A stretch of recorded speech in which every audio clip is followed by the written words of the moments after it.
Hello friends, welcome back to B S T पाठशाला। तो आज की वीडियो में हम पढ़ने वाले हैं about place. 4 P's of marketing में जो प्लेस होता है जिसको हम चैनल्स ऑफ डिस्ट्रीब्यूशन भी कहते हैं। सो आज हम पढ़ेंगे what is channel of distribution and what are the functions of channel of distribution.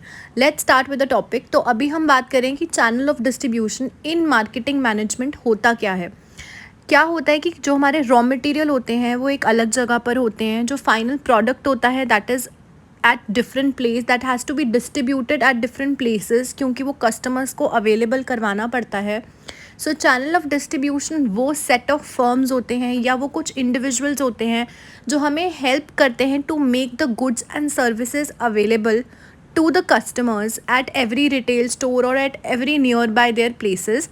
सो यहाँ पर जितनी भी फर्म्स होती हैं वो बहुत नंबर ऑफ़ इंटरमीडिएटरीज़ को इंक्लूड करती हैं, जैसे हमारे होलसेलर्स, रिटेलर्स, हमारे कुछ और एजेंट्स, जो भी हमारी जैसे नॉर्मल शॉप्स होती हैं या होलसेलर्स होते हैं कुछ, वो फाइनल कस्टमर तक प्रोडक्ट को पहुँचाने में हमें हेल्प करते हैं। सो चैनल ऑफ डिस्ट्रीब्यूशन नेम से क्या समझ में आता है कि ऐसे चैनल्स, ऐसी फर्म्स जो कोई भी प्रोडक्ट या सर्विस को फाइनल कस्टमर तक पहुंचाने में हेल्प करती हैं। जब हमें कोई भी चीज़ें खरीदनी होती हैं एज ए नॉर्मल कस्टमर, तो हम अपनी रिटेल आउटलेट पे जाते हैं और वो चीज़ खरीद लेते हैं। This is possible only due to these channels of distribution. अब हम पढ़ते हैं what are the functions performed by channel of distribution.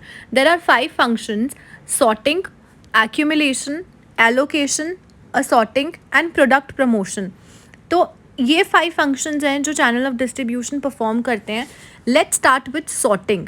Sorting में क्या होता है कि जो ये एजेंट्स होते हैं, ये जो चैनल्स होते हैं, ये प्रिक्योर करते हैं जो रॉ मटेरियल को अलग अलग जगह से।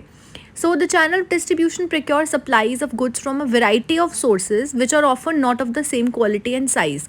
सो सॉर्टिंग में ना वो अपने कोई भी प्रोडक्ट को, से फॉर एन एग्जाम्पल आलमंड्स, उन्होंने वो लार्ज क्वान्टिटी में प्रिक्योर करा और डिफरेंट आलमंड प्रोड्यूसिंग एरिया से which are of different quality and sizes. तो सॉर्टिंग में वो क्या करेंगे, वो इन नट्स को सॉर्ट करेंगे जो भी सिमिलर कैटेगरी के हैं, मतलब of same quality end of same size.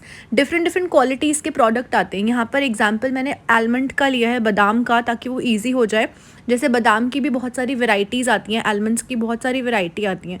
तो जो चैनल ऑफ डिस्ट्रीब्यूशन में प्रिक्योर करेंगे मैनेजर्स जो होते हैं, वो अलग अलग जगह से अपने प्रोडक्ट को लेंगे और उसको सेम क्वालिटी में कैटेगराइज कर देंगे। This is refer to as sorting, जिसमें हमने अलग अलग कर दिया चीज़ों को। Next is accumulation. They accumulate goods into larger homogeneous stocks which help in maintaining continuous flow of supply. अब जैसे होलसेलर्स होते हैं, वो क्या करते हैं कि ज़्यादा बल्क में सामान खरीदते हैं। They buy goods in bulk quantity. तो यहाँ पर एक्यूमुलेशन वाला फंक्शन हेल्प करता है कि वो जो उन्होंने गुड्स को प्रिक्योर करा अलग अलग जगह से फ्रॉम डिफरेंट प्लेसेस, उन्होंने उसको लार्जर क्वांटिटीज़ में बना के रख दिया। जैसे 10 kgs, 20 kgs के पैक्स उन्होंने ऑलरेडी बना के रख दिए। This is refer to as accumulation. Third is allocation. It involves breaking the homogeneous stock into smaller marketable lots. For example, once almonds are graded and large quantities are built, these are divided into convenient packs of 1 kg, 500 grams or 250 grams etc. to sell them to the customers. Wholesalers ने बहुत large quantity में bulk में ले लिया और उसके बाद उन्होंने allocation वाली एक्टिविटी करी, एलोकेशन वाला फंक्शन परफॉर्म करा कि उस होमोजीनियस स्टॉक को उन्होंने स्मॉलर क्वांटिटी में डिवाइड कर दिया ताकि वो कस्टमर्स को सेल करने में और हमें एज अ कस्टमर्स उसे ख़रीदने में ईजी हो जाए।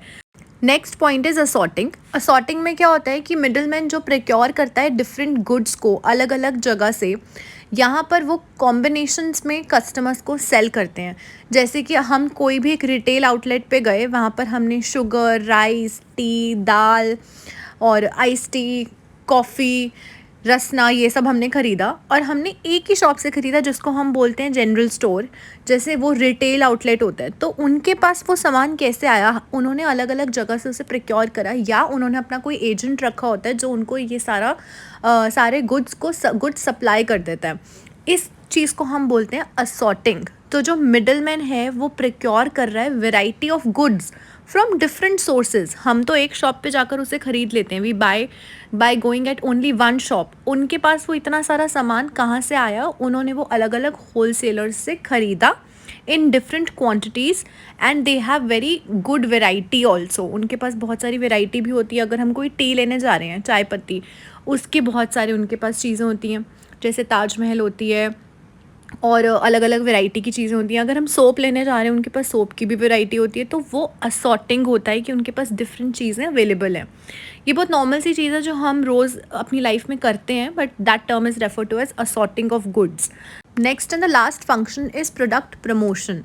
Middlemen participate in certain sales promotion activities such as demonstration, special displays, contests, etc. जब हम कोई भी ऐसे अपने रिटेल आउटलेट पे जाते हैं, कई बार ऐसा होता है कि हमें कुछ प्रोडक्ट कॉम्बिनेशन में चीज़ मिलती है। जैसे अगर हमने कोई आटा ख़रीदा तो उसके साथ हमें कोई चिप्स का पैकेट फ्री मिला, या हमने सरफ ख़रीदा तो उसके साथ हमें कोई रिन फ्री मिला। तो these are the product combination जो सेल्स प्रमोशन करने में हेल्प करते हैं। सो ये रिटेल आउटलेट्स होते हैं जो कि ऐसी पैम्फलेट्स देते हैं, ऐसे बैनर्स लगाते हैं जिससे उनके प्रोडक्ट की प्रमोशन करी जाती है, which is refer to as product promotion. So ये हमने पढ़े हैं functions of channel of distribution and meaning of channel of distribution. I hope this topic is clear with you. Please like the video and share it with your friends. Thank you.